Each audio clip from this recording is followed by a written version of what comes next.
इतिहास खुद को दोहराता जरूर है, मगर गारंटी किसी को नहीं देता। लालू के पास मंडल जैसी सामाजिक क्रांति की लहर थी, प्रशांत किशोर के पास फिलहाल एक जीत और एक बेचैनी है। लहर और बेचैनी में फर्क होता है। बेचैनी को लहर बनने में बरसों लगते हैं और कई बेचैनियां रास्ते में दम तोड़ देती हैं। राजद के लिए बांकीपुर चेतावनी है, मौत का फरमान नहीं, मगर चेतावनियों की सबसे खतरनाक आदत यह है कि वह दोबारा नहीं आती। अब रुकिए, बांकीपुर के नतीजे की हेडलाइन आप जान चुके हैं। प्रशांत किशोर जीत गए, भाजपा का 30 साल पुराना किला ढह गया। लेकिन आज हम हेडलाइन की बात नहीं करेंगे, आज हम उस नंबर की बात करेंगे जिस पर किसी की नज़र नहीं। तीसरा नंबर, राजद, लालू प्रसाद यादव की पार्टी, बिहार के विपक्ष की सबसे बड़ी ताकत। राजधानी की एक हाई प्रोफाइल सीट पर जहां पूरे देश का मीडिया जमा था, राजद की पार्टी तीसरे नंबर पर रही। यहां तक कि जमानत भी नहीं बची। सोचिए, इस चुनाव में हारी तो भाजपा है, लेकिन सियासत का पुराना उसूल क्या कहता है? हर चुनाव में एक हार वह होती है जो स्कोरबोर्ड पर दिखती है और एक हार वह जो स्कोरबोर्ड के नीचे दबी होती है। तो आज का सवाल, प्रशांत किशोर की यह जीत तेजस्वी यादव की सियासत के लिए क्या मायने रखती है? क्या बिहार के विपक्ष का चेहरा बदलने वाला है? नमस्कार, आप देख रहे हैं पब्लिक स्फीयर और मैं हूं नितिन यादव, क्योंकि हमारा मानना है कि उन्हें हर मुद्दे पर बात हो। इस सवाल का जवाब समझने के लिए पहले ये समझिए, तेजस्वी यादव इस नतीजे के ठीक पहले किस हालत पर खड़े थे।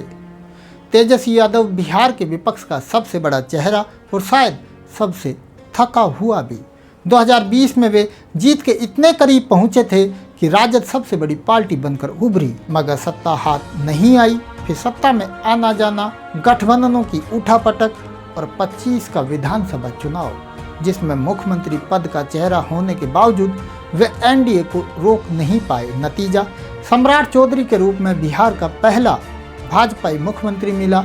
यानी तेजस्वी की सियासत पहले से एक नाजुक मोड़ पर थी। लगातार दूसरे नंबर की सियासत, और दूसरे नंबर की सियासत की सबसे बड़ी पूंजी होती है यह दावा, विकल्प हम हैं, विपक्ष का वोट, विपक्ष का गुस्सा, विपक्ष की उम्मीद, सब पर पहला हक राजद का। बांकीपुर ने ठीक इसी दावे पर सवालिया निशान लगा दिया है। विकल्प अब अकेले तुम नहीं हो, मगर एक शहरी सीट से इतना बड़ा नतीजा निकालना कितना जायज है? आंकड़ों की अदालत में चलते हैं। इन आंकड़ों की सबसे अहम पंक्ति आखिरी है। बिहार में भाजपा विरोधी वोट एक सीमित संसाधन है और दशकों से उस पर पहला दावा लालू परिवार का रहा है। बांकीपुर में पहली बार किसी और ने वह दावा जीतकर दिखाया है। प्रशांत किशोर ने सिर्फ भाजपा का किला नहीं तोड़ा, उन्होंने विपक्ष की दुकान के बाहर अपना बोर्ड टांक दिया है। और यह राजद के लिए भाजपा की हार से कहीं ज़्यादा खतरनाक है। क्यों? क्योंकि भाजपा से राजद की लड़ाई विचारधारा की है, वह लड़ाई वोटों का बंटवारा साफ रखती है, मगर प्रशांत किशोर से लड़ाई जमीन की है। एक ही तालाब में दो मछुआरे, सत्ता विरोधी हर वोट जो कल तक तेजस्वी की झोली में गिरना तय था, अब एक दोहराए पर खड़ा है। और यह दोहराया सबसे तीखा वहाँ है जहाँ राजद की जड़ें सबसे गहरी मानी जाती हैं। पहला मोर्चा, राजद की सियासी इमारत जिस बुनियाद पर खड़ी है वह है मुस्लिम यादव समीकरण, बिहार का सबसे टिकाऊ वोट गठजोड़। प्रशांत किशोर इस बुनियाद पर सीधी नज़र गड़ाए हैं, खासकर मुस्लिम मतदाता पर। उनका तर्क सीधा है, दशकों से वोट देने के बदले मिला क्या? कहा जाता है कि जनसुराज ने टिकट बंटवारे में मुस्लिम उम्मीदवारों को बड़ा हिस्सा देने की रणनीति अपनाई है, मगर मुस्लिम मतदाता के मन में यह सवाल घर कर गया तो राजद की इमारत की एक दीवार हिल जाएगी। दूसरा मोर्चा और दूसरी लड़ाई पीढ़ी की है। तेजस्वी और प्रशांत किशोर दोनों खुद को बिहार के नौजवान की आवाज़ कहते हैं। तेजस्वी के पास नौकरी का वादा है और विरासत की ताकत, और प्रशांत किशोर के पास खुद को बनाया यानी सेल्फ मेड वाली कहानी है और पलायन, शिक्षा, रोजगार का एजेंडा।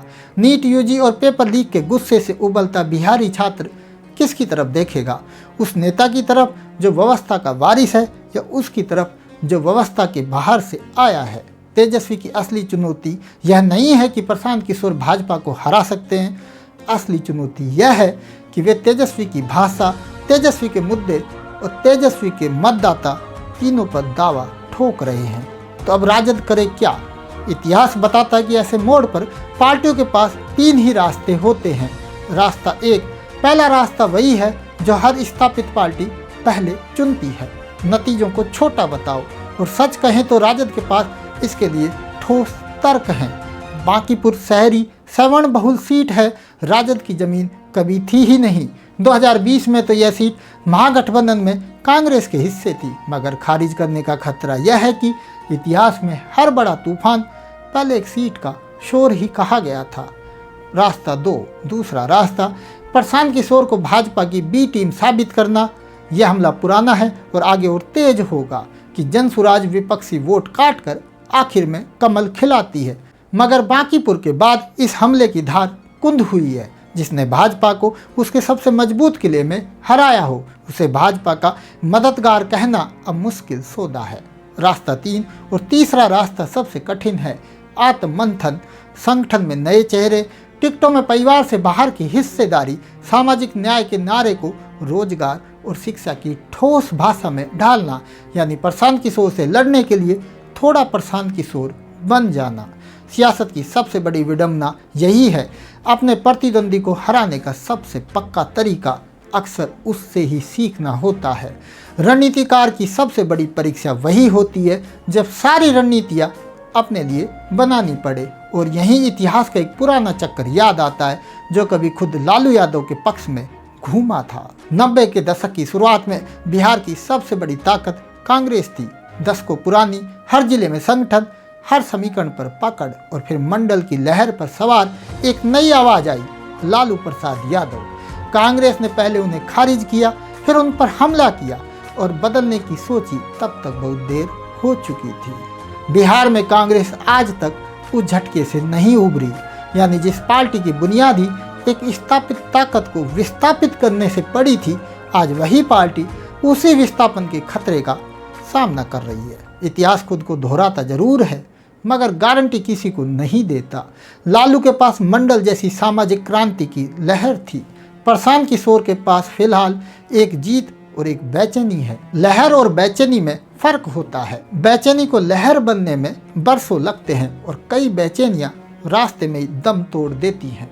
राजद के लिए बांकीपुर चेतावनी है, मौत का फरमान नहीं, मगर चेतावनियों की सबसे खतरनाक आदत यह है कि वह दोबारा नहीं आती। अब रुकिए, तस्वीर का दूसरा पहलू, क्योंकि इस पूरी कहानी के खिलाफ भी मजबूत दलीलें हैं। पब्लिक स्पेयर की रवायत है, हर दावे का प्रतिवाद तो राजद खतरे में है वाली इस पूरी थीसिस को कटघरे में खड़ा करते हैं। पहला, बांकीपुर राजद की ताकत नापने का सबसे गलत तराजू है। यह शहरी सवर्ण बहुल सीट है। राजद का असली किला ग्रामीण बिहार है, जहां की कहानी बिल्कुल उल्टी है। याद कीजिए 2024 के उपचुनाव, रामगढ़ और बेलागंज जैसी सीटों पर जनसुराज के उम्मीदवार तीसरे या चौथे नंबर पर रहे थे, और 4 में से 3 सीटों पर तो उनकी जमानत तक जब्त हो गई थी। शहर में जीतना और गांव में जड़े जमाना दो अलग खेल हैं। दूसरा, एक उपचुनाव की जीत वोट आधार नहीं बदलते। रिपोर्ट्स के मुताबिक 25 के विधानसभा चुनाव में भी विपक्षी वोटों का सबसे बड़ा हिस्सा राजद के ही पास रहा। तेजस्वी के पीछे एक ठोस आजमाया हुआ सामाजिक गठजोड़ है। प्रशांत किशोर के पीछे फिलहाल एक जीत की चमक है। तीसरा, यह भी मुमकिन है कि बांकीपुर में प्रशांत किशोर ने राजद के साथ साथ भाजपा का वोट भी काटा है।